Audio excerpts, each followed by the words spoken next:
Saturday at 1 o'clock, we have two teams that are both looking to bounce back from their first loss. Dartmouth at Durfee, both teams 2-1. And this is actually going to be, I've seen some Dartmouth Durfee games over the years that have been pretty one-sided. And I think that might not be the case this year. Yeah, well, I think a lot of people have been surprised this year by Durfee. Ended up opening the season with a 2-0 record. They ended up beating a quality team in Taunton.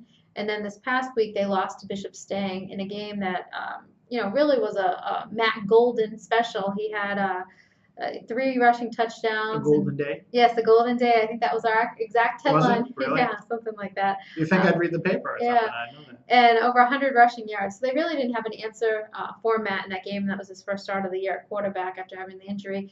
And but Durfee can move the ball. They have a quarterback, Jaron Vieira, who completed 17 passes for 270 yards and 3 touchdowns. A lot of yards for a high school quarterback. Yeah, that's pretty impressive. His favorite target was Colby Cabral. He had 10 catches for 210 yards. So when was the last time a high school receiver had 10 catches in a game?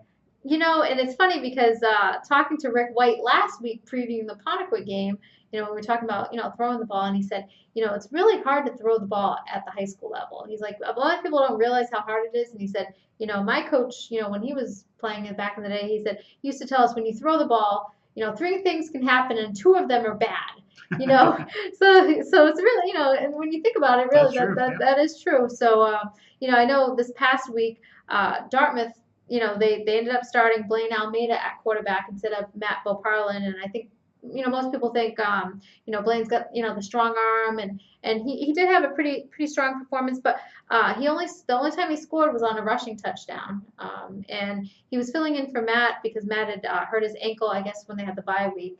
And Chris Martin ended up leading Dartmouth last week. He had over 100 rushing yards and he had 2 touchdowns, but there was a lot of penalties that Dartmouth had against Apponequet. They had a few turnovers. Blaine Almeida was picked off, I want to say, at least twice in that game. And they really just couldn't stop Apponequet's rushing attack. They were just kind of chipping away with some of the running backs, kind of going down the field. And then Troy Nanfeld got off to, on some sweeps to the left and to the right, and just his speed, they couldn't really catch him. So it was definitely a tough game for Dartmouth's defense. And, it should be a little challenging this week going up against, a passing team like Durfee. But I know Rick White said we don't have any easy games coming up. I think the following week is against New Bedford, and Barnstable's going to be on there, and Bridgewater Raynham's on there. So there's a lot of quality opponents coming up for Dartmouth. So it'll be important for them to get a win, Saturday at Durfee. So if you are heading out to Fall River, or if you can't make it out to Fall River, follow along on Twitter at @SC_varsity. You can either read our tweets about the game, or you can send us yours if you're out there at SC_varsity.